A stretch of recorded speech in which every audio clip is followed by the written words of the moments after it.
समन्ता चक्रवालेषु अत्रा गच्छन्तु देवता सद्धम्मं मुनिराजस्य सुनन्तु सग्गमुखदं धम्मश्रवण कालो अयं बदन्ता धम्मश्रवण कालो अयं बदन्ता धम्मश्रवण कालो अयं बदन्ता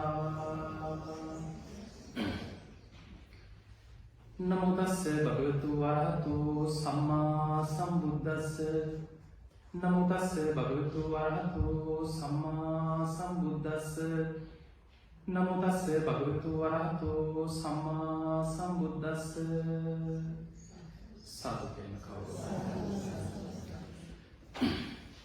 अति गौरवनीय कैनबरा श्रीलंका बौद्ध विहारस्थानයේ වැඩ සිටින पूजनीय नायक हांदुरन वහන්සේ ඇතුළු ඒ වගේම හෙට දවසේ මේ උතුම් පුණ්‍ය භූමිය ආරම්භ කරලා වසර 25ක් සම්පූර්ණ වීම නිමිති කරගෙන ආශිර්වාද කරමින් මේ පිරිත් දේශනාවන් සඳහා වැඩම වදාළ ඩාවින් විහාරස්ථානයේ විහාරාධිපති නායක හාමුදුරන් වහන්සේ ඇතුළු විහාරස්ථානයේ විහාරාධිපති හාමුදුරන් වහන්සේ ඇතුළු වැඩ සිටින පූජනීය වන්දනීය මහා සංඝරත්නයන් අවසරයි. පින්තුනි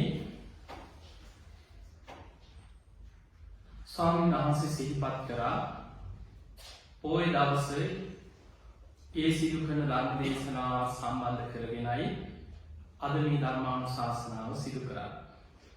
ඔය ඉන්නේ ඊළඟ මේ පුන් බොහෝ දවසේ වැදගත්කමත් අපි චුට්ටක් මුලින් කතා කරමු.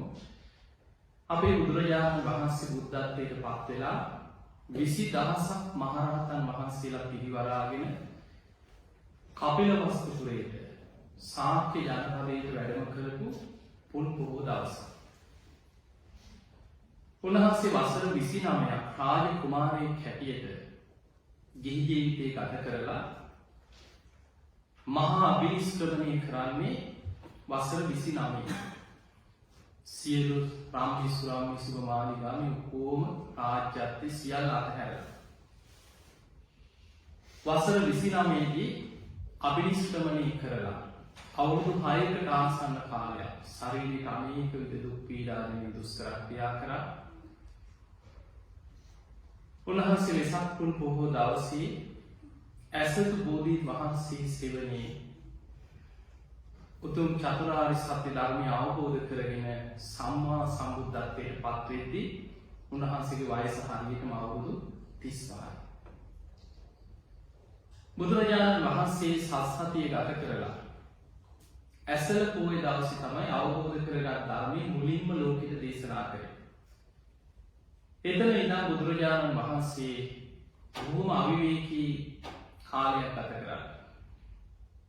උන්වහන්සේ අර පළවෙනි රහත් 69 ධර්ම ප්‍රචාරයට පිටත් කරලා බුදුරජාණන් වහන්සේ උරුවේ දරවකට වඩිනවා.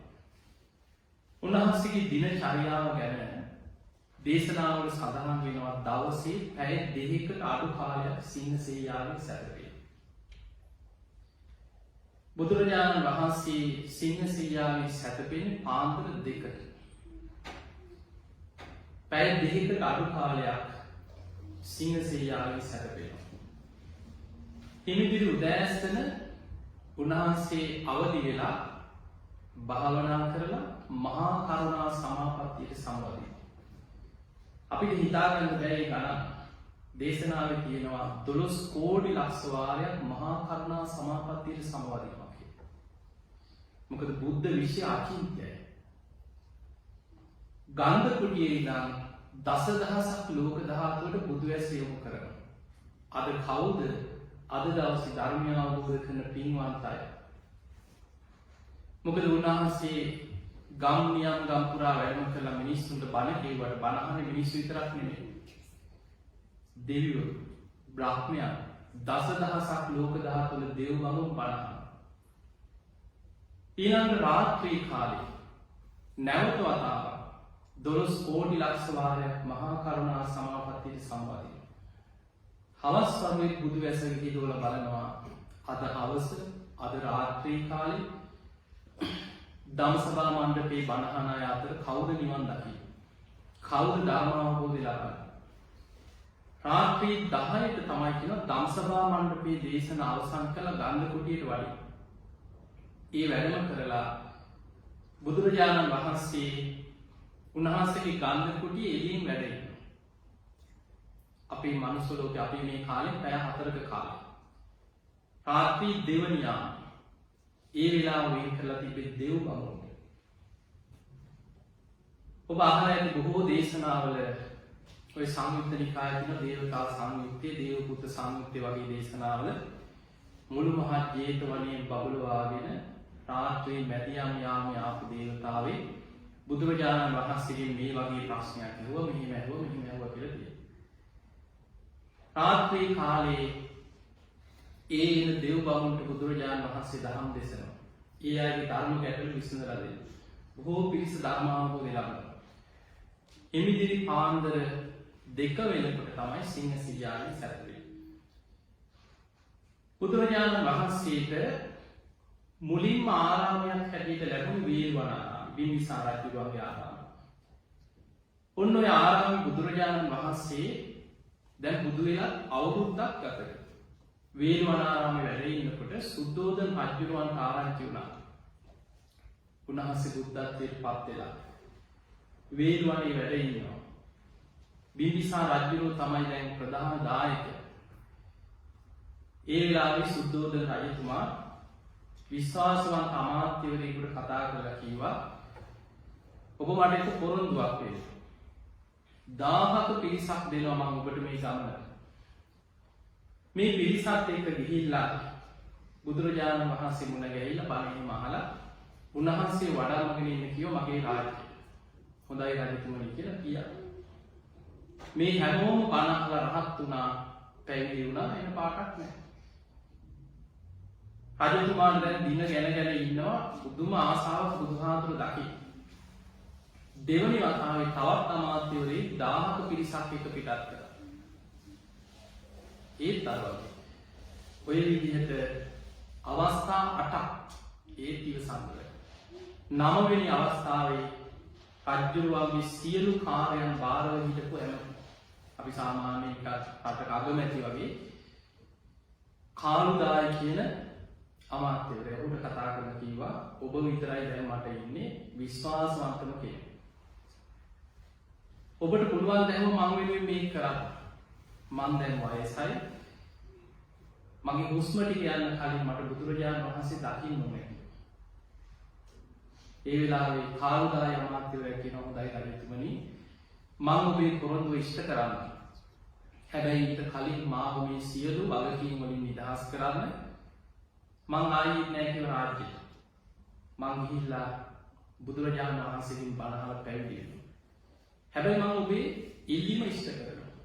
හොඳයි කියලා 1000ක පිරිසක් එක පිටත් කරා. මේ කාලුදායි අමාත්‍යවරයා තමයි බුදුරජාණන් වහන්සේට ආරාධනා කරන්නේ සංඝයා පිරිවරාගෙන කපිලවස්තුපුරයේ සාක්‍ය ජනපදයට වඩින්න. බුදුරජාණන් වහන්සේ ආරාධනෙ පිළිගත් දවසේ වෙනකොට දැන් කාලුදායි අමාත්‍යවරයා පැවිදි වෙලා රහත් වෙනවා. ඊර්ති බල සම්පන්න රහතන් වහන්සේ. අහසින් වැඩම කරලා සුද්ධෝදන රජතුමාට පණිවිඩය දැනුම් දුන්නා. ඔන්න අස්වල් දවසේ තථාගතයන් වහන්සේ සංඝයා පිරිවරාගෙන කපිලවස්තුපුරයට වඩිනවා. රජතුමා ඉල්ලීමක් කරා ඔබ වහන්සේ මට ඒ එන ගමනේ සමහර මාස දෙකමාරක් ගත වෙනවා. බුදුරජාණන් වහන්සේට මගේ මාලිගාවෙන් මම දානි සකස් කරලා තියෙනවා. ඔබ ඇවිල්ලා අහසින් ওই වැඩියා වගේ වැඩම කරලා ඒ දානි ටික අරගෙන ගිහිල්ලා උන්වහන්සේට මගදී පූජා කරා.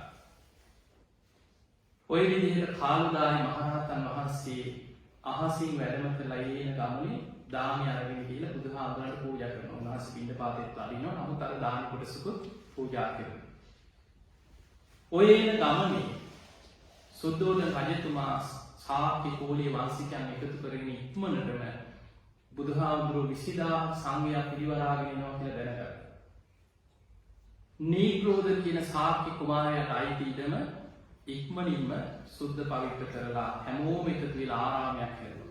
බුදුහාමුදුරුවන්ට ඒ තමයි නීග්‍රෝධ ආරාමය. එතකොට පින්වතුනි හිතන්නේ අනිද්දා. ඒ වගේ පුරුදු පොහොය දවසක තමයි බුදුහාමුදුරුවෝ 20000ක් මහරහතන් වහන්සේලා වැඩම කරගෙන පිරිවරාගෙන ශාක්‍ය ජනපදයට වඩිනවා.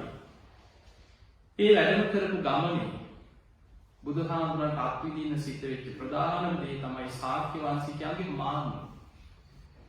මේ මාන්නේ දිනනවා කියන එක ලේසි දෙයක් නෙමෙයි. දැන් බලන්න කොච්චර සද්ධාවෙන් ආරාම හැදුවා, මග සැරසුවා, තොරන් ගැහුවා, පාවඩ දැම්මා, මොනවා කරා. ශාක්‍ය වංශිකයෝ බුදුහාමුදුරුවෝ ඇතුළු සංඝයා මේ වැඩම කරපු වෙලාවේ ශාක්‍ය වංශිකයෝ කල්පනා කරනවා අපි බොහොම උසස් අය. අපි ශාක්‍ය වංශිකයෝ. අපි එහෙම නිකන් ඔළුව පාත් කරන කාටවත්. ඊට පස්සේ තමයි ඉතින් බුදු වුණා කියවට අපේ පුතෙක් වගේ. නෑ දැක්කම ඉතින් අපිට වඩා පුතෙක් වගේ. වයසුනුත් බාලයි. අපි මොකටද වඳින්නේ? එහෙම හිතලා තමන්ට වඩා වයසින් බාල ශාක්‍ය වංශිකයෝ ලව බුදුහාමුදුරුවෝ ඇතුළු සංඝයාට ගෞරව කරලා වැඳෙනවා. වැඩිහිටි ශාක්‍ය වංශිකයෝ පස්සට වෙලා බොහෝම තේජාන්විතව හිටියා. බුදුරජාණන් වහන්සේ වැඩම කරපු දවසේ ශාක්‍ය වංශිකයාගේ මානෙ දුරු කරන්න මොකද කරේ? යමා මහ පෙළහර පෑවුවා. බුදුරජාණන් වහන්සේ අහසට පැන නැගලා බුදු කෙනෙකුට පමණක් කරන්න පුළුවන් ප්‍රාතිහාර්ය. බුදු සිරුරෙන් ගිනි දැල් විහිදුවාගෙන ජල දහරාවල් විහිදුවගෙන යමා මහ පෙළහර පෑවුවා. අන්නේ ප්‍රාතිහාර්ය දක්වනකොට සුද්ධෝදන රජතුමා සාදුකාර විදී පුදුම සතුටකින් වන්දනා කරන්නට එනවා. රජතුමා ඒ වෙලාවේ කියනවා ඔබ වහන්සේ ඉපදිලා මාලිගාවට අරගෙන ආපු දවසේ අසිත තාපසයන් වහන්සේට ඔබ වහන්සේව පෙන්වන්න මම එක්කරගෙන ආපු වෙලාවේ ඔබ වහන්සේගේ මංගල ලකුණු පරීක්ෂා කරද්දී පුංචි සිරිපතුල අසිත තාපසයාගේ ජටාවේ වැදුණා. ඒ වෙලාවේ තාපසයා ඔබ වහන්සේට වන්දනා කරා. එදා තමයි පළවෙනි වතාවට මම ඔබ වහන්සේට ඉපදිලා මාලිගාවට ගෙනාපු වෙලාවේ වන්දනා කරා. ඊළඟට බුදුරජාණන් වහන්සේට ගිහි කාලෙම පියරජුගේ දෙවනි වතාවට වන්දනා කරනවා අර දඹරුක් සෙවණේ සීසාන දවසේ. පළලක් පැනගෙන පළවෙනි ධ්‍යානෙ උපදවාගෙන එතකොට බලන්න උන්වහන්සේ පුංචි වයසේම පළවෙනි ධ්‍යානෙ ලැබුවා කියන එදා සීසාන දවසේ. හුස්මට හිත යොමු කරා විතරයි. පෙර සංසාර පුරුද්දට පළවෙනි ධ්‍යානෙ ලැබුණා. වක්මගුල් දවසේ බලනකොට උන්වහන්සේ පොළොවේ ටික ටික ඉහළට පැන නැගලා අහසේ වැඩ ඉන්නවා. අර පිරිස පුදුමයට පත් වෙලා සාදුකාර දෙනකොට සුද්ධෝදන රජුගේ එදා ඇවිල්ලා දෙවනි වතාවට වන්දනා කරා. ඊළඟට කියනවා අද ඔබ වහන්සේ බුද්ධත්වයට පත් වෙලා මහරහතන් වහන්සේලා පිරිවරාගෙන ශාක්‍ය ජනපදයට වැඩම කරලා මේ ශාක්‍ය කෝලිය වංශිකයන් ඉදිරියේ යමා මහ පෙළහර පාන මේ වගේ තුන්වෙනි වන්දනාවයි කියලා සාදුකාර විදී සුද්ධෝදන රජුගේ හිත පහදවාගෙන වන්දනා කරා. ඊළඟට ආපු ගමනේ නීග්‍රෝධාරාමයේ පූජා කරා. ඊළඟ දවසේ සුද්ධෝදන රජතුමා බණහර සෝවාන් වුණා. තුන්වෙනි දවසේ බණහර සකදාගාමී වුණා. නන්ද කුමාරයා පැවිදි කරා තුන්වෙනි දවසේ දා මහා ප්‍රජාපති ගෞතමී ධර්මය අවබෝධ කරා. හත්වෙනි දවසේ රාහුල කුමාරයා පැවිදි කරා. යසෝදරාව ඇතුළු පිරිසට චන්දකින්දර ජාතකින් දහම් දෙසලා එයයි ධර්මය අවබෝධ කරා. මේ වගේ ගොඩාක් ශාසනික කටයුතු ඒ මුල් කරගෙන කපිලවස්තුපුර සිද්ධ වුණා. ඉතින් ඔය තමයි මේ පොයේ වැදගත්. ඔය කාරණයක් සිහිපත් කරගෙන අද අපි බුදුරජාණන් වහන්සේගේ ධර්මයේ තුල ඔබ ගොඩක් බණ අපේ බණවල ගොඩාක් ඉන්ටර්නෙට් වල ආවැතිනේ. අන්තර්ජාලයේ ගොඩාක් දේශන තියෙනවා. අද ඔබ ලෝකෙ කොහේ හිටියත් අද අපි එකාතකින් හරි වාසනාවන්තයි. දැන් හිතන්න මීට අවුරුදු 30කට 25කට 30කට 35කට එහා ඔබේ ලංකාවේ හිටපු අම්මලා තාත්තලා ආච්චිලා සීලාට මෙහෙම බණ අහන වාසනාවක් තිබ්බද? නෑ. ඉස්සර ලංකාවේ ගුවන් විදුලියක බණක් දී පොයි දවසේ රැට විතරයි. රජයේ ගුවන් විදුලිය ඉච්චර. රැට පිළිත් යනවා පොයි දවසේ රැට බණ යනවා. ඊළඟට බහලා ඇති ඉස්සර මිනිස්සු පයින් යනවා කියන බණ අහන අනුරාධපුරේ හරිවාස දේශනා අහන. කලාතුරකින් පොයි දවසකට ඔය ඇවිදගෙන ගිහිල්ලා ඔහොම තමයි බණක් කියන්නේ. මෙහෙම බණ අහන වාසනාවක් නැහැ. අද බලන්න මේ අවුරුදු 20ක් වගේ ඇතුළත අපි පිළිහිම අමතක කරන ධර්මයේ හැසිරෙන අයට ලැබිච්ච වාසනාව. එක පැත්තකින් බැබලෙනකොට තව පැත්තකින් පිළිහෙන අයට පිළිහෙන දේවල් කොහොමද තියෙන්නේ? ධර්මයේ හොයන අයට අද ඇයි 24ක බණ යන නාලිකා කීයක් තියෙනවද? අද ලෝකෙ කොහේ හිටියත් ඕන තරම් බණ අහන්න පුළුවන්. අද ධර්මයේ හොයන ත්‍රිපිටකයේ කියවන කෙනෙකුට භාෂා ගණනාවකින් පරිවර්තනය වෙනවා. ඉස්සර අපි ධර්මයේ හොයන සූත්‍ර කියවන කාලේ ඔය සූත්‍ර පොත් හොයාගෙන ඔවා කියවනකොට සමහරවිට අපිට අවශ්‍ය සූත්‍රයක් හොයාගන්න හරි අමාරුයි. ඔබ දැකලා ඇති ත්‍රිපිටක පොත් වහන්සේලා 54 නමක් විතර තියෙනවා. ඔක්කොම පොත් පෙරලා ගොඩාක් වෙලා හොයනවා. අද එහෙම නෙමෙයි. අද ඒ සූත්‍රයක වචනේ ගහපු ගමන් ඒ වචනේ තියෙන සූත්‍ර ටික ඔක්කොම පෙළට එනවා ඉස්සරහට. ඒ නිසා අද ධර්මයේ හොයන කෙනෙකුට තාක්ෂණයත් එක්ක අද හොඳ වාසනාවක් තියෙනවා. ඒ නිසා අපි ධර්මයේ අහන්න ධර්මයේ දියුණු කරන්න අපි කාටකින් බොහොම වාසනාවන්තයි අද. ඊළඟට ලංකාවේ ඉන්න අයට වැඩි එක් පැත්තකින් ඔබ වාසනාවන්තයි. එහෙම තේරෙන්නේ නැද්ද? දැන් ඔබ ලංකාවට ගිහින් බලන්න ඔබේ සහෝදරයෝ ඥාති පරම්පරාවලයි අහල පහලයි අම්මලා තාත්තා මාංශල් යනවා පින්කම් කරනවා බණ අහන. හැබැයි මේ වගේ ධර්මයක් දියුණු කරගෙන ප්‍රායෝගික ධර්මය අල්ලන්න උත්සාහයක් ගන්නවා. ඒ අය ගොඩාක් ප්‍රශ්න රටේ ප්‍රශ්න කුණු කොටවල් අහල පහල දේවල් දේශපාලන ප්‍රශ්න වගේ පුරෝගෙන ඉන්නවා.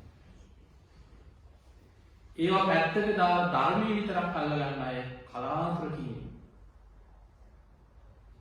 ඒ නිසා ඒ පැත්තෙන් ගත්තා මේ ඔස්ට්‍රේලියාවේ විතරක් මේ ගොඩක් මෙල්බර්න් ගත්තා ගොඩාක් පැතිවල ගොඩක් රටවල අපි ඉන්නවා. ඒ නිසා විදේශ රටවල් වල ඉන්න අයට ඒ වාසනාව තියෙනවා. මේ ලැබිච්ච අවස්ථාවෙන් උපරිම ප්‍රයෝජනයක් ගන්න මහන්සි ගන්න. අපි දන්නේ නැහැ කවදා කොතන කොයි මොහොතේ හුස්ම ටිකයි. මේකේ භයානකකම දැන් ඔබ මේ හොඳට වාඩි වෙලා බණ අහනවා. දැන් බණ අහනකොට අපේ හිතේ කෙලෙස් කොහෙද තියෙන්නේ කියලා හොයන්න පුළුවන්. නෑ අපි නිකන් කෙලෙස් නෑ වගේ ඉන්නේ. දැන් එහෙම හොයන්න බෑ. ඇයි? ඒවා ආශ්‍රව ධර්ම හැටියට අනුසේ ධර්ම හැටියට තියෙන. අලු යට ගිනි පොකුරු වගේ. ඒවා සැනින් ඇවිස්සලා උඩට ස්පර්ශයත් එක්ක ඇහැට කෙලෙස් සහිත රූපයක් ගැටිච්ච ගමන් සැනින් ඇවිස්සලා යනවා. රාග සහිත නිමිත්ත ඇහැට පේනකොට කනට ඇහෙනකොට රාගානුසය මතුවේ. තරහ යන කේන්ති යන දෙයක් අකමැති යමනාප දෙයක් ඇහැට දැක්කද කවුරු හරි කිව්වද පොඩි වචනයක් පටිඝානුසය සැනින් ඇවිස්සලා යනවා. ඒ නිසා අලු යට ගිනි පොකුරු වගේ හිත ඇතුලේ කෙලෙස් තියෙනවා. අපි මේ හොඳට වාඩි වෙලා හිටියට මතක තියාගන්න දැන් මැරුණත් ඔබව නිරේට ඇදගෙන යන ආශ්‍රව හිත ඇතුලේ තියෙනවා. අපි දන්නේ මේ හිතිය හිටි ගමන් නැති වෙන්න පුළුවන්. ඒ මිනිස් නැරෙනවනේ. මැරිච්ච ගමන් තිරිසන් ලෝකෙට ඇදිලා යන ආශ්‍රව හිත ඇතුලේ තියෙනවා. පෙරේත ලෝකවල අමනුෂ්‍යයෝ වෙලා නොයේ දුක් විඳින උපත්තරට ඇදිලා යන ආශ්‍රව හිත ඇතුලේ තියෙනවා. ඒවා කොයි විදිහට මතුවේද අපි කාටවත් කියන්න බෑ. මතක තියාගන්න මරණ මංචකයේ ලේසි නෑ බණ මම නිකන් ඔබට දැන් ඔබම මේ කියන අවස්ථා ටික හිතන්න. අපි නිකන් ලෝකේ ඉන්න සමාජයේ ඉන්න මිනිස්සු පැත්තක තියෙන. අපි ගැන හිතමු. බණ අහන, පන්සලට එන, පින්කම් කරන, දන් දෙන, කොහොම හරි ධර්මය අවබෝධ කරගන්න ඕනේ කියලා හිතන අය.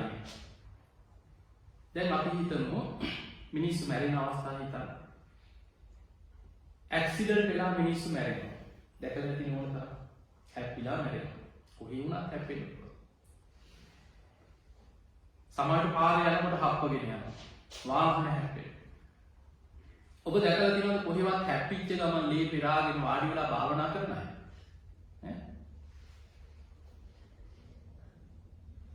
ඒ වෙලාවට සමහරලාට අහපු බණක් මතක නැහැ.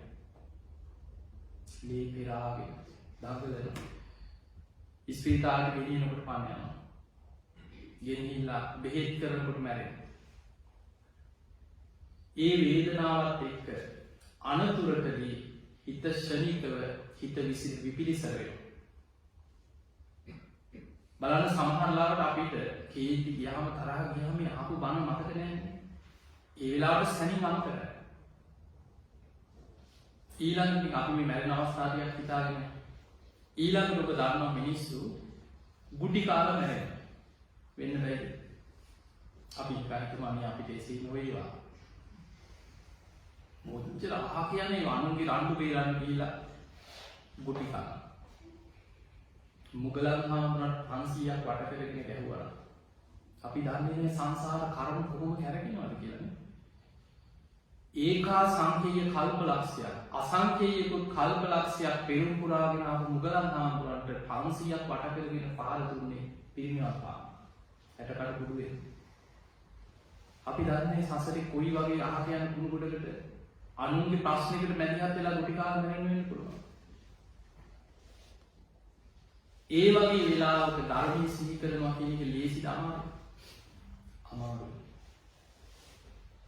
ඊළඟ මිනිස්සු මැරෙනවා ගින්නෙන් පිච්චිලා. ඇඟිල්ලක් හරි පිච්චිලා තියෙනවා නම් දන්නවා වේදනාව. මුළු ඇඟම ගිනි ගන්නකොට ධර්මයේ සිහි කරනවා කියන එක ලේසිද අමාරුද? අමාරුයි. කොච්චර බර දැනගෙන හිටියද මිනිස්සු කෑ ගහ භූතිය තිය බේරෙන්න දුවනවා මිසක් ඒ වෙලාවට ධර්මයේ සිහි කරගන්න අමාරුයි. ඔය වගේ අනතුරු එකින් එක හිතන්න සර්පය ගැහුවා. නිකන් සර්පය ගහනකොට විඥානේ පටස් ගාලා පිට වෙනවා. ඈ? එහෙම නෑ අර විස ශරීරගත වෙලා වේදනාව විඳලා සිටි මුත්‍යාවල එහෙම මිනිස්සු. ඒ නිසා මරණ වේදනාවත් එක්ක ඔය එකින් එක අනතුරු හිතන්න මිනිස්සු මැරෙන අවස්ථාව. අපි නිකන් ඔය අනතුරු පැත්තක තියෙනම ඉස්පිරිතාලේ මැරෙනවා. ඉස්පිරිතාලේ කොහොමද ලේසියෙන් නිකන් නිදහසේ ඉස්පිරිතාලට ඇතුල් කරාම මේ වට වෙලා පින් පොත කියවනවා. අර දුටු කැම රාජ්‍යරුවන්ට වගේ නිකන් එහෙම අවස්ථාවක් ඉන්නේ අපි. නහයෙන් බට දායි. උගුරෙන් බටයක් දායි පෙනහල. පපුව තලනවා. ඔබ දැකලා තියෙනවද පපුව තලන්නේ? එතකොට ඒ හාට් මසාජ් එකක් පපුව තලන වෙලාව කොච්චර බලාගෙන ඉන්න කෙනාට බය හිතෙනවද? බැරිම මොහොතක පපුවට කරන්ට් එක අල්ලනවා. උඩ විසිරලා ඇට වැටෙනවා. පුළුවන් චුතිචිත පිටවල. මම මේ වෙලාවට කරගන්නම් කියලා හිතුවට ලේසිද? අමාරුයි. මේ කොච්චර බර දැනගෙන හිටියා මරණ මංචකේ අපි අන්ත අසරණයි. ඒ නිසා පින්වතුනි මොකද අපි ගොඩාක් මරණාසන්න අය ළඟ ඉඳලා තියෙනවා. අපි පිළිත් කියද්දි පණ ගියලා ඉන්නවා. හිත හදන්න උත්සාහ කරලා තියෙනවා. ඔබට වඩා අපි ගොඩාක් සමහරවල් මිසි කෙනෙක් ડોක්ටර් කෙනෙක් වගේ නම් කීයට ගොඩක් අත්දැකීම් ඇති. ඒ නිසා මරණාසන්න මොහොතේ ධර්මයේ කොච්චර දැනගෙන බණ අහපු භාවනා කරපු කෙනෙක් වුණත් හිත පිහිටවනවා කියන එක මේ ලේසි නෑ. ඒකයි බුදුරජාණන් වහන්සේ පෙන්වන්නේ පෘථග්ජන භාවය අනතුරක්මයි. ආමං ඒක කරගන්නා කියලා කොච්චර හිතුවත් අන්තිම මොහොතේ හරි වරදින්න පුළුවන්. දැන් හිතන්න පින අපිට අවශ්‍යයි. හැබැයි අපි වගේද අපි මේ ඉතින් ඔය පන්සලකට ඇවිල්ලා ඕනනම් ඔය චෛත්‍යයක් හදලා ඇති ගමේ පන්සල. කෝමාරි පිරිස එකතු කරගෙන ධර්මශාලාවක් හදලා ඇති. බුදු ගයක් හදලා ඇති. ධර්මාශෝක රජුරු 84000ක් විහෙර විහාර හැදුවා. යුතුයමින් යුතුය. ඒ තරම් විශාල පින්කම් කරපු ධර්මාශෝක රජුරු සෝවාන් නොවීම භයානක. තමන්ගේ එකම පුතා පැවිදි වුණා ඊර්ති බල සම්පන්න රහතන් වහන්සේ නමක් මිහිඳු මහ රහතන් වහන්සේ. තමන්ගේ දුව සංඝමිත්තා රහත් භික්ෂුණිය මුණුබුරා සුමන සාමණේරයන් වහන්සේ. හැබැයි රාජ්‍යත්වයේ ඒ තද ගතිය දැඩි තීරණ ගන්න ගතිය ඒවා තිබ්බා. ඒව නැති වෙන්නේ නැහැ. මරණාසන්න මොහොතේ අර සමහරට අහක යන කුණු ගොඩවල් එන්නේ. දැන් ඔබ නිකන් හිතන්න ධර්මාශෝක අධිරාජ්‍යයේ ලෙඩ වෙලා ඉන්නකොට පවන් සලන්න මේ පාරයන් මිනිහ කන ගහලා දෙනවද? පවන් සලන්නේ. රජුරුවන්ගේ ළඟට ගන්න විශ්වාසවන්තම කාලයක් රජුරුව ළඟ හිටපු විශ්වාසවන්තම කෙනා රජුරුව ළඟ තියන්නේ. ඒ මනුස්සයාගේ අතින් මොකක් හරි වැරදීමක් මත රජුරුවට කේන්ති යන විදිහට අර වට අත්හැරෙනවා. එක තැන් වෙලා උඩුබැලි අතර ඉන්නකොට අන්තිම වෙලාවේ හිතට ද්වේෂයක් කේන්තියක් ආවා. ඒක යටපත් කරගන්න බැරි වුණා. ඒ හිම මැරුණා. දින කීපයකට හරි දුගතියක වැටුණා. මිහිඳු මහ රහතන් වහන්සේ බැලුවා කෝ පියාණන් කොහෙද ඉපදුනේ? බෝධ විපුරෙක් වෙලා පහළ වුණා කියලා තියෙනවා. මිහිඳු මහ රහතන් වහන්සේ වැඩ හිටිය නිසා පෙනී ඉඳලා කරපු පින් සිහිපත් කෙරෙව්වා චුත වෙලා සුගතිය ගියා. ඊට බොහෝ කාලයකට පස්සේ දෙව්ලොවින් ආයමත් ඇවිල්ලා ලංකාවේ ඉපදුණා. කුජ්ජතිස්ස මහ රහතන් වහන්සේ හැටියට රහත් වෙලා පිරිනිවන් පෑවා. දේවානුපියතිස්ස රජු වියග්ගතිස්ස මහ රහතන් වහන්සේ හැටියට ඒ කාලෙම ලංකාවේ ඉපදිලා දෙකම රහත් වෙලා පිරිනිවන් පෑවා. හැබැයි බලන්න පුතඥයන් ක්‍රමේ අච්චර පින් කරත් අන්තිම මොහොතේ හරි වරදින්න පුළුවන්ද බයි? පුළුවන්. ඒ අනතුරු නිසා ධර්ම අවබෝධයට හිතනවට වඩා ගොඩක් මහන්සි වෙන්න ඕන. පින් කරන්න පින අවශ්‍යයි. පිනෙන් තමයි අපි රැකෙන්නේ ආරක්ෂාව හැදෙන්නේ. ඒ අතරේ කොහොම හරි අඩුම ගානේ හිතන්න කොහොම හරි සෝවාන් වෙන්න. ඒ ඉලක්කය තුල මේ මොන දේවල් කරත් ඔබ ලෝකෙ මොන රටේ ජීවත් වුණා කොච්චර හොඳ යාන වාහන සල්ලි උපාධි මොනවද තිබුණා හුස්ම ටික ගියාට පස්සේ ඔය කිසි දෙයක් ප්‍රයෝජනයක් නැහැ. ධර්මයේ දියුණු කරගෙන කවුරුත් එන්නේ නැහැ ඔබ බේරන්න. නැතම් මාතා පිතා කයිර අම්මා තාත්තට ඔබ බේර ගන්න බැහැ අපායේ. අන්‍යේ වාපිත ඥාතක ඔබේ නෑදෑයන්ට ඥාතීන්ට ඇවිල්ලා අපායෙන් බේරන්න බැහැ. සම්මා පණීතිතං චිත්තා තමන් උත්සාහයෙන් වීර්යයෙන් ධර්මයේ හිත පිහිටවාගෙන හිටියොත් සිරියසෝනං තතෝ කර ධර්මයේ ශ්‍රේෂ්ඨත්වයට පත් වෙනවා. දැන් හිතන්න අපි අපේ නෑදෑයෝ පැත්තක තියෙනවා. බුදුහාමුදුරන්ගේ නෑදෑයෝ ගැන හිතන්න. සුප්‍රබුද්ධ කවුද? මාමන්දී යසෝදරාවගේ තාත්තා පොළොව කලාගෙන අපාය. දේවදත්ත කියන්නේ කවුද? බුදුහාමුදුරන්ගේ මස්සිනා යසෝදරාවගේ සහෝදරය පොළොව කලාගෙන අපාය. එතකොට බලන්න තමන්ගේ දුව යසෝදරාව රහත් වුණා. රාහුල පුතා රහත් වුණා. සීසාකාමී භික්ෂුන් අතර අග්‍රස්ථාන ලැබුණා. නෑදෑයෝ කී දෙනෙක් ශාක්‍ය කෝලිය වංශිකව කී දෙනෙක් ධර්මය අවබෝධ කරා. ඒ අතරේ බුදුරජාණන් වහන්සේගේ ඥාතීන් අතරත් කීප දෙනෙක් අපායේ. මතක තියාගන්න අපේ පවුලේ 10 දෙනෙක් කියන්නේ 10 දෙනාම එකට යන සංසාර ගමනක් නෙමෙයි. සමානලාට 4-5 දෙනෙක් නෙවෙයි. 3-4 දෙනෙක් පෙරේත ලෝකවල. කවුරු හරි ප්‍රතිසංග වල.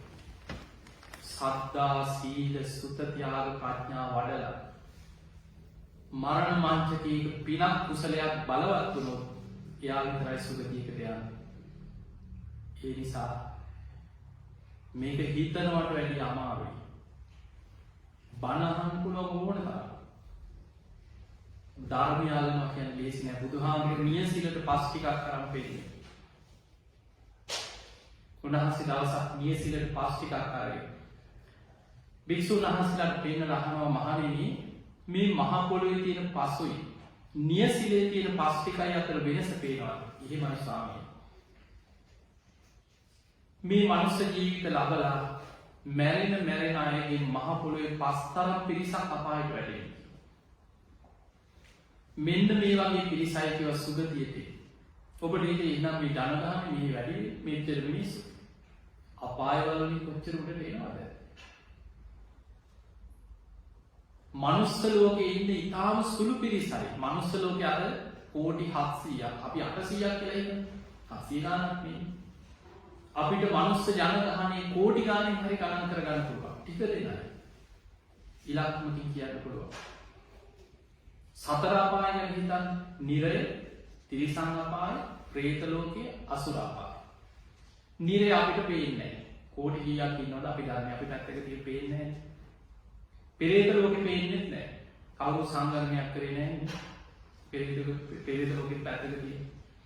අසුර අපාය තියෙන තැන දන්නවද? මහා සාගරේ ඉන්න අමනුෂ්‍ය කොටස.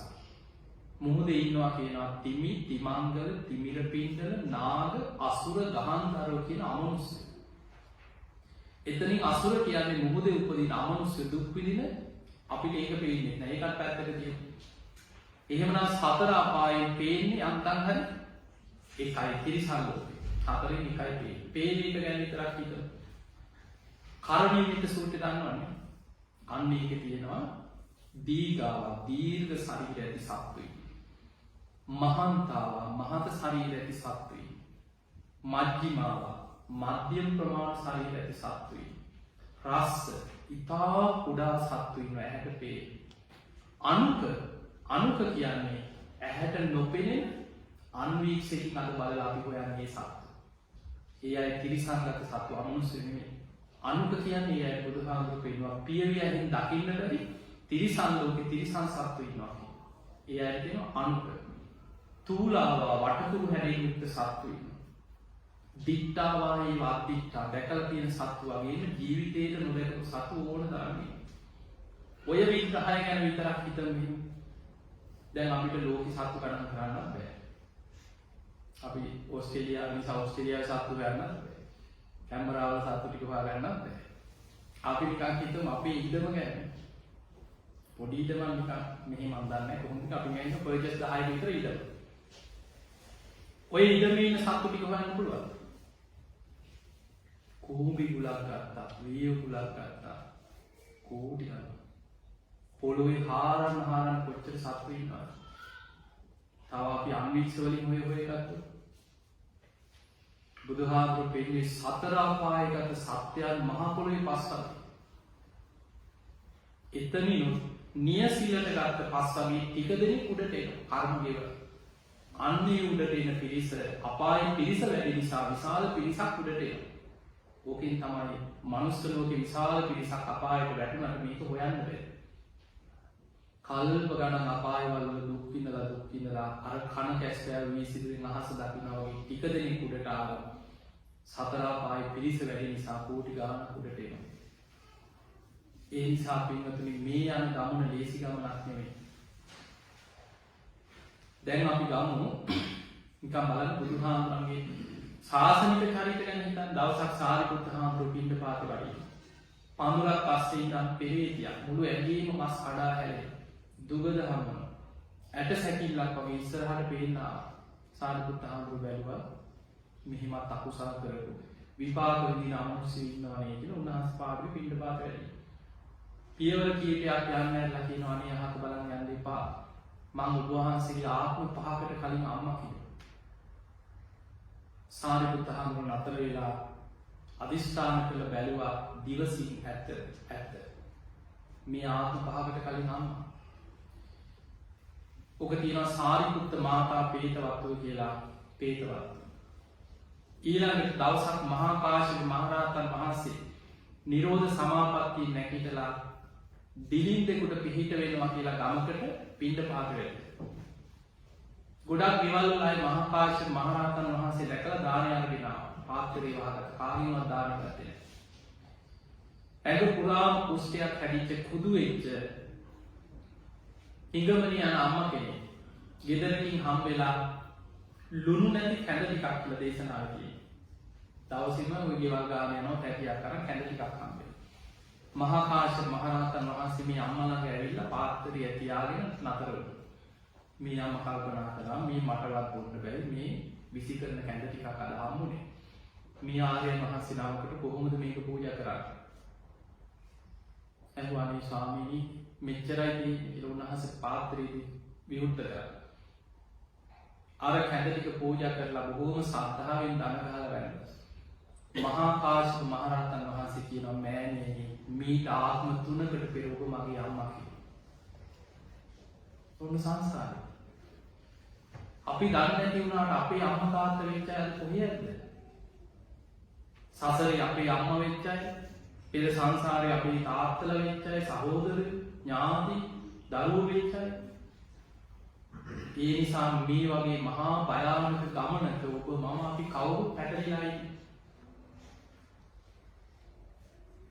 තනියෙන් හිතන්න. කවුරුත් එන්නේ අපි බේරගන්න. බුදුරජාණන් වහන්සේට පුළුවන් මඟ කියන්න විතරයි. බුදුරජාණන් වහන්සේ දේශනා කරන තුන් හේති චංආතක්ක. මහණෙනි නුඹමයි මේක කරගන්න තියෙන්නේ. අක්ඛාතාව කතා කරනවා. බුදුරජාණන් වහන්සේලා කරන්නේ පාර කියලා දෙනවා විතරයි. දැන් අපි කියලා දෙනවා බුදුහාමුදුරන්ගේ ධර්මය අපිටත් පුළුවන් කියලා දෙන්න විතරයි. අපිට බලමින් කියන්න පුළුවන්. එහෙම පුළුවන් කරන්නේ. මේ කියන දේ තේරුම් අරගෙන ඇත්තටම මම ධර්මය අවබෝධ කරගන්න ඕනේ කියලා හැඟීම අරගෙන සීල රකින්න ඔබේ වැඩ. අපිට බලෙන් සීල රැකගන්න බැහැ. මම කොහොම හරි භාවනා කරනවා කියලා අවංක උත්සාහයක් අරගෙන ටික ටික හරි ධර්මයේ විමසලා භාවනා කරන එක බණ අහන එක ඒක ඔබේ දෙයක්.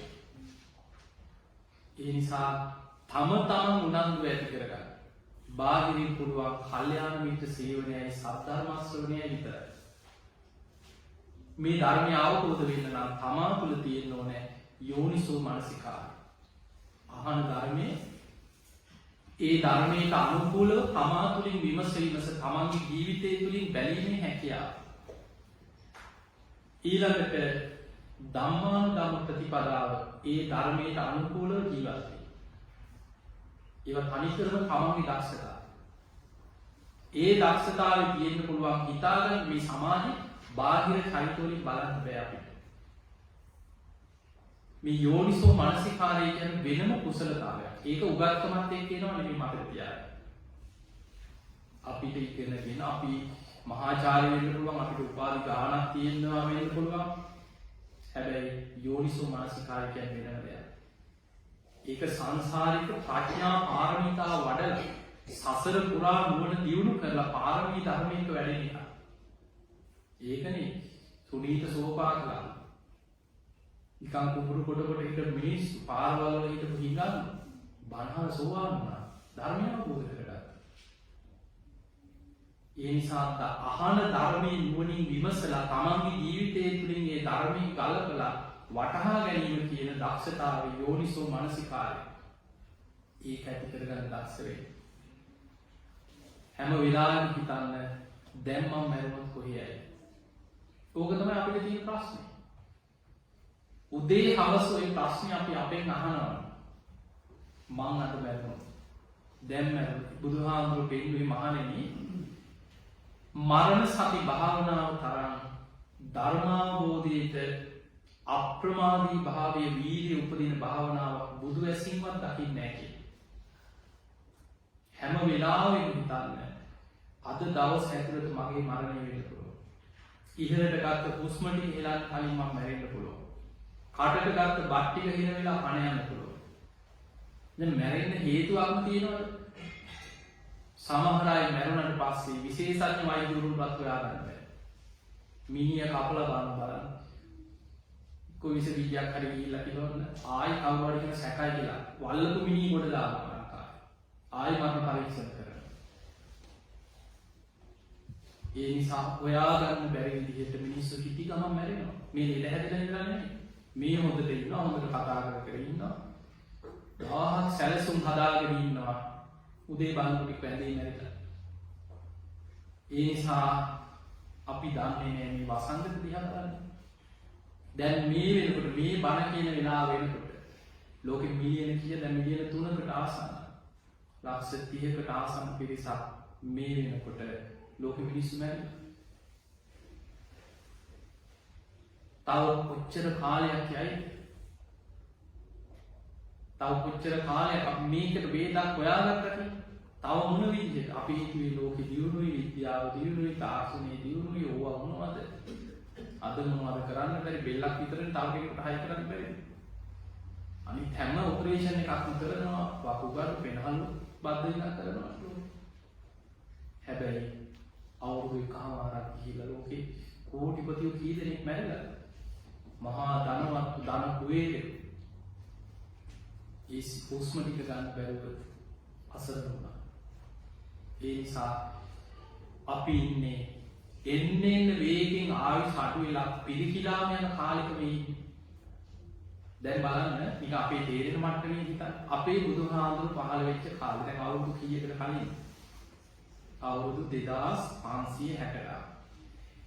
ඒ කාලේ අපි නිකන් දන්න අපේ දැනුමින් නිකන් මේ වගේ තාක්ෂණයක්, විද්‍යාව, මේ බෙහෙත් මේ පරීක්ෂණ මෙහෙම දියුණුවක් තිබ්බද ලෝකේ? නෑ. බුදුහාමුදුරන්ගේ කාලේ සාමාන්‍ය ආයු අපේක්ෂාව අවුරුදු 120යි. බක්කුල මහරහතන් වහන්සේ අවුරුදු 160ක් වැඩ. උන්වහන්සේ නම් පෙර ඒ වෙනුවෙන්ම පාරමී පිරුවා කියලා හිතමු. අනුරුද්ධ මහරහතන් වහන්සේ අවුරුදු 150ක් වැඩ ඉඳලා තියෙනවා. ඒ කාලේ මිනිස්සුන්ගේ ශරීර ශක්තිය මීට වඩා වැඩි කියලා නිකන් හිතෙන්නේ නැහැ. විසාකා දරු කී දෙනෙක් හැදුවා කියලා දහලා තියෙනවා. දරු 20 දෙනෙක්ගේ අම්මා කෙනෙක්. දීර්ඝ අවුරුදු 120ක් නිරෝගී වෙන්න කියලා. අද එක දරුවෙක් දෙන්නෙක් හදපුවාම ආදානලා වැහැරිලා කුකුන්දියම ලේට ගොඩක් ඊට පස්සේ. එතකොට හිතන්නේ මේ කාලේ මිනිස්සුන්ගේ ශරීර ශක්තිය තිබුණ සාමාන්‍ය ආයු අපේක්ෂාව 120යි ඊට වඩා වැඩිපුර හිටියා. අද වෙනකොට අවුරුදු 2500 ගණනක් වෙනකොට අද සාමාන්‍ය ආයු අපේක්ෂණය කීයද? අද 70 84. ඔබ බලන්න මේ ලෝකේ රටවල් වල සාමාන්‍ය ආයු අපේක්ෂාව ගණනය කරලා. සමහර රටවල් තියෙනවා සාමාන්‍ය ආයු අපේක්ෂාව අවුරුදු 50 60 40 ගණන්. ඔය අප්‍රිකානු රටවල් වල. ඒ අතරින් ගත්තොත් අද ලෝකෙම ජනගහනය අරගෙන නිකන් සාමාන්‍යයක් හිතන්න. අද ජීවත් වෙන ලෝක ජනගහනයේ සාමාන්‍ය ආයුෂ අවුරුදු 60 70. අපි මේ 70යි කියලා හිතමු. කලාතුරකින් අවුරුදු 80 ඉන්නව නැත්තේ. හැබැයි සාමාන්‍ය ආයු අපේක්ෂණය අවුරුදු 70 මගේ මට්ටමක් තියෙනවා. දැන් හිතන්න බුදුහාමුදුරුවෝ කාලේ 120යි. අද 70යි නම් අවුරුදු කීයක් අඩු වෙලා? අවුරුදු 50ක ආයුෂ අඩු වෙලා තියෙනවා. අවුරුදු 2500 ගානක්. 60 ගානක් පැත්තක අවුරුදු 2500ක් වෙනකොට මිනිස්සුන්ගේ ආයු අපේක්ෂාව 120 ඉඳන් 70ට අඩු වෙනවා.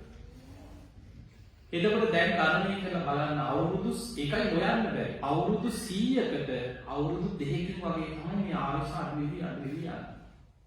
මේක කියනවා චක්‍රවර්ති සීහනාද කියන සූත්‍රය. මිනිස්සුන්ගේ ආයුෂ මෙහිම අඩු වෙලා මේ වේගෙම අඩු වෙවි යනවා. අඩු වෙලා අවුරුදු කීයක අඩු වෙනවා? මිනිස් ආයුෂ අවුරුදු 10ක අඩු වෙන කාලයක් ගැන බුදුහාමුදුරුවෝ පෙන්නනවා. දැන් ඔය වේගෙම අඩු වුණොත් තව අවුරුදු 2500ක් අනාගතයට හිතන්න.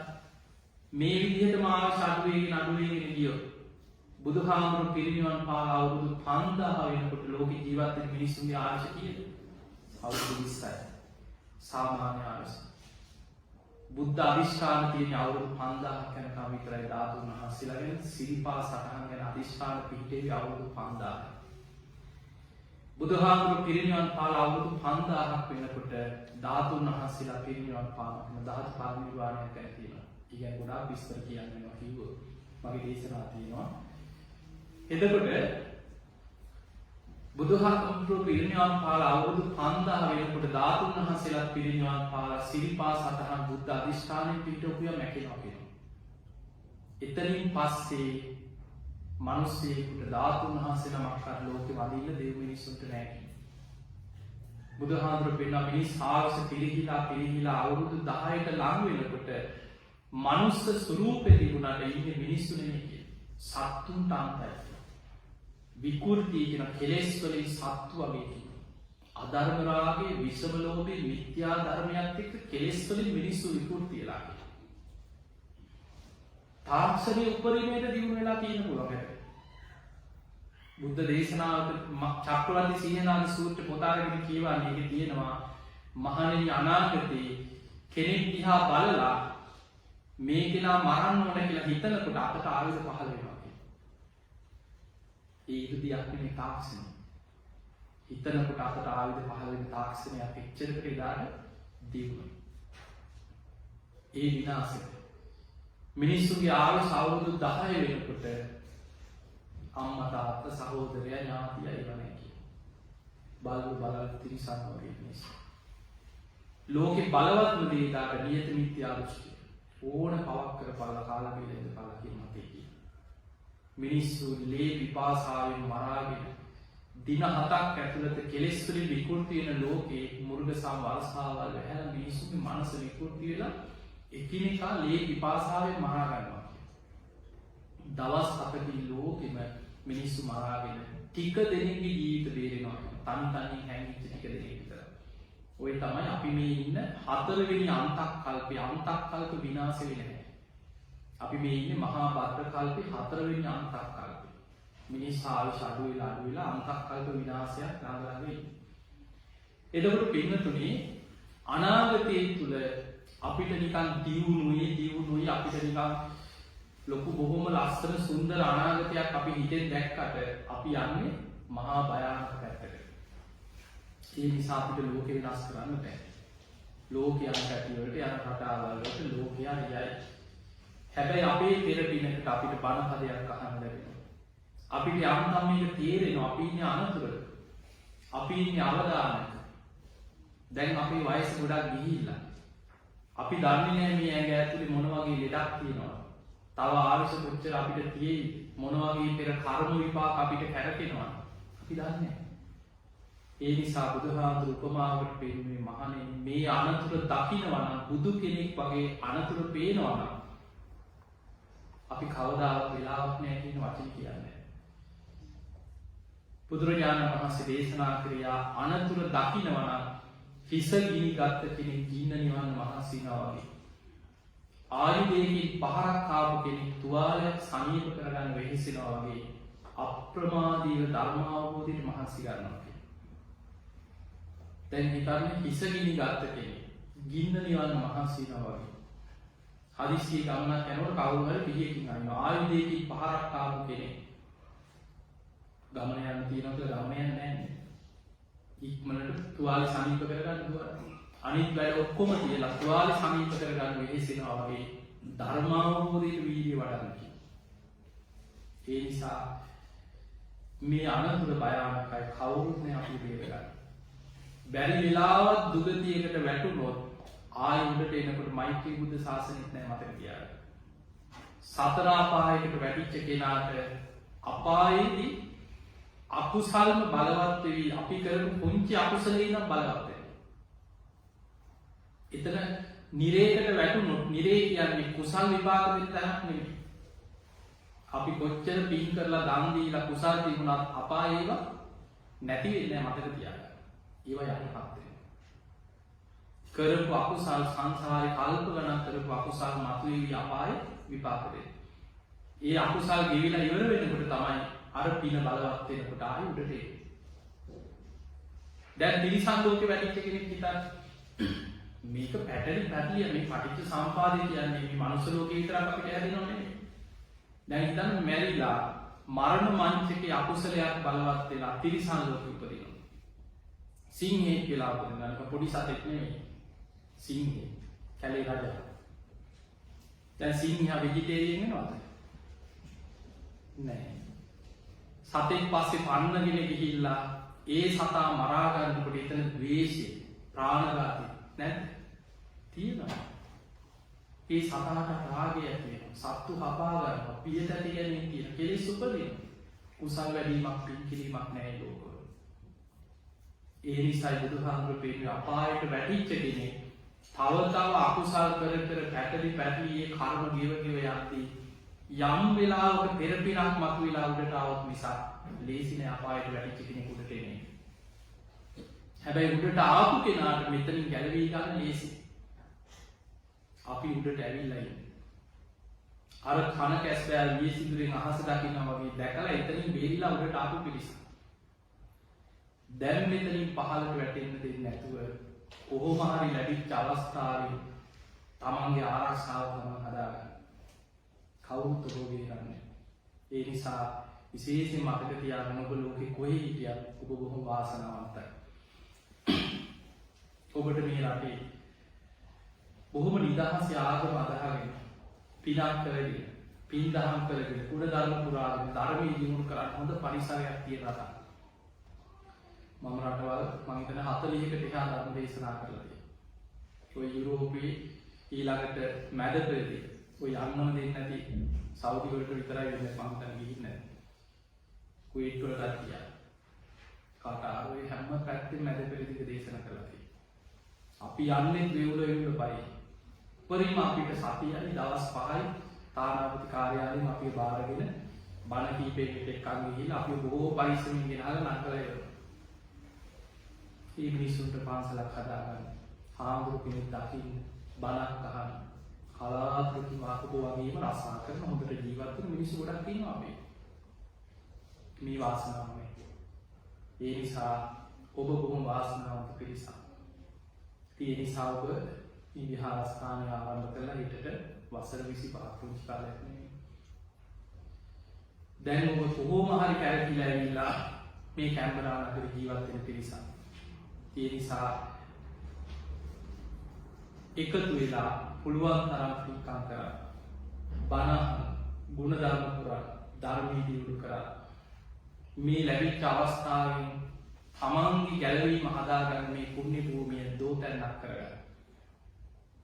අන්න එතකොට අපිට පුළුවන් මේ ලැබිච්ච අවස්ථාවෙන් ගැලවෙන ක්‍රමයක් හදාගන්න. ඒ පිණිස ඔබ හැම දිනාටම අද මේ ධර්මානුශාසනාව මේ ධර්ම ශ්‍රවණේ ඔබ හැම දිනාටම ආශිර්වාදයක් වේවා, පාරමිතාවක් වේවා කියලා ආශිර්වාද කරනවා. පින්තුනි, අද මේ ධර්ම ශ්‍රවණයෙන් අපි රැස් කරගත් සියලු දෙවියෝ සාදුකාර දී මේ පින් අනුමෝදන්. දෙවියන්ගේ පිහිට රැකවරණ ආශිර්වාදය ඔබ හැම දිනාටම සැලසේවා කියලා අපි ආශිර්වාද කරනවා. ඔබ හැම දිනාටම උතුම් ධර්ම අවබෝධයේ පිණිස මේ කරන සියලු පින්කම් ආශිර්වාදයක් පාරමිතාවක්ම වේවා කියලා ආශිර්වාද කරනවා. ඒ වගේම විහාරස්ථානයේ වැඩ සිටින පූජනීය නායකහාමුදුරන් වහන්සේ, ඒ වගේම වැඩමකට වදාළ පූජනීය හාමුදුරන් වහන්සේලා සියලු දෙනා නිදුක් වේවා, නිරෝගී වේවා, සුවපත් වේවා. උන්වහන්සේලා සිදු කරන ශාසනික කටයුතු තව තවත් දියුණු කරගෙන උන්වහන්සේලාට ප්‍රාර්ථනීය බෝධියකින් උතුම් ධර්මයම අවබෝධ කරගන්න වාසනාව ලැබේවා කියලා ආශිර්වාද කරනවා. පින්වතුනි, අද මේ ධර්ම දේශනාව වෙනුවෙන් දායකත්වය බාරගෙන කටයුතු කරන්නට යෙදුනේ වසර 3කට පෙර පරලෝක සැපත් ගන්නට යෙදුණු කමලා ගුණසේකර මෑණියන් සිහිපත් කරමින් පින් අනුමෝදන් කිරීම 2003 පරලෝක සැපත් ගන්නට යෙදුණු කේ.වී.ජේ ගුණසේකර පියාණන් 1999 පරලෝක සැපත් ගන්නට යෙදුණු සිසිර ගුණසේකර සහෝදරය ඇතුළු මිය පරලොවගේ සියලුම සංසාරගත ඥාතීන් සිහිපත් කරමින් පින් දීම ආරම්භ. ඔබත් කල්පනා කරගන්න ඔබ නම් මිය පරලොවගේ සියලුම ඥාතීන් තම සිහිපත් කරගන්න. ඒ මිය පරලොවගේ සියලු ඥාතීන් සාදුකාර දීමේකින් අනුමෝදන් වෙත්වා. ඒ අයගේ පරලොව ජීවිත සැපවත් වේවා, සුවපත් වේවා, සංසාර දුකින් අත මිදේවා කියලා සාදු කියලා පින් දෙනවා. ඒ වගේම පිනේ මధుරක් පෙරුම පුතණුවන් ඒ දරුවන්ගේ අනාගතය සාර්ථක කරගන්න තුනුරුවන්ගේ ආශිර්වාදී සියලු දෙවියන්ගේ පිහිට රැකවරණ සැලසේවා කියන ආශිර්වාද ප්‍රාර්ථනයක් ගෞරවනීය දේශකයන්න් වහන්සේට අපිට ආශිර්වාද කිරීමත් විහාරස්ථානයේ වැඩ ඉන්න ස්වාමීන් වහන්සේලාට ආශිර්වාද කිරීමත් ඒ වගේම අද ධර්ම ශ්‍රවණයට මේ එකතු වෙලා ඉන්න ඔබ හැම දෙනා වගේම Zoom තාක්ෂණය ඔස්සේ අන්තර්ජාලය ඔස්සේ මේ දේශනා ශ්‍රවණය කරන සියලු දෙනාම නිදුක් වේවා නිරෝගී වේවා සුවපත් වේවා මේ හැම දෙනාටම උතුම් ධර්ම අවබෝධයම ලැබේවා කියන උතුම් ප්‍රාර්ථනාව දායකත්වයේ දරන පින්වතුන්ගේ ආරම්භ අතර සඳහන් වෙනවා. එහෙමනම් අර දායකත්වයේ සම්බන්ධ වෙච්ච පින්වතුන් වගේම ඔබ හැම දෙනාටම මේ උතුම් විහාරස්ථානයේ මේ පුණ්‍ය භූමිය ගොඩනගන්න ඔය සමහන්සි වෙච්ච සියලු දෙනා ඒ වගේම බණහපු ඔබ හැම දෙනා දායක සභාවල පින්වතුන් හෙට දවස් පින්කමට සූදානම් වෙන වෙහෙස මහන්සි වෙන හැම දෙනාම ඔබේ පවුල් සුජීවත් වෙන දූ දරු ඥාති හිත මිත්‍ර ආදී සියලු දෙනා නිරුක් වේවා නිරෝගී වේවා සුවපත් වේවා ගන්න හෙට හුස්ම රැල්ලක් පාසා තබන පියවරක් පාසා තුනුරුවන්ගේ අනන්ත ආශිර්වාද රැකවරණ හැම දිනාටම සැලසේවා සියලු දෙවියන්ගේ පිහිට රැකවරණ නිරන්තරයෙන් සැලසේවා ඔබ හැම දිනාටම උතුම් ධර්මයම දියුණු කරගෙන ධර්මයම අවබෝධ කරගන්න වාසනාව ලැබේවා ලැබේවා ලැබේවා කියලා අපි ආශිර්වාද කරනවා හොඳයි නම් වන්දනා කරගන්න අභිවාදන සීලස්ස නිච්ඡං වද්දා ප්‍රචායිනෝ චත්තාරෝ ධම්මා වඩ්ඩන්ති ආයුවන්නෝ සුඛං බලං ආයුරාෝග්‍ය සම්පatti සග්ග සම්පatti මේ වෙච්ච අතෝ නිබ්බාන සම්පatti මිනාති සමිච්ඡතු හැම දිනම නිදුක් වේවා නිරෝගී වේවා සුවපත් වේවා සුවපත් වේවා සුවපත් වේවා හැම දිනකටම දේවාංශය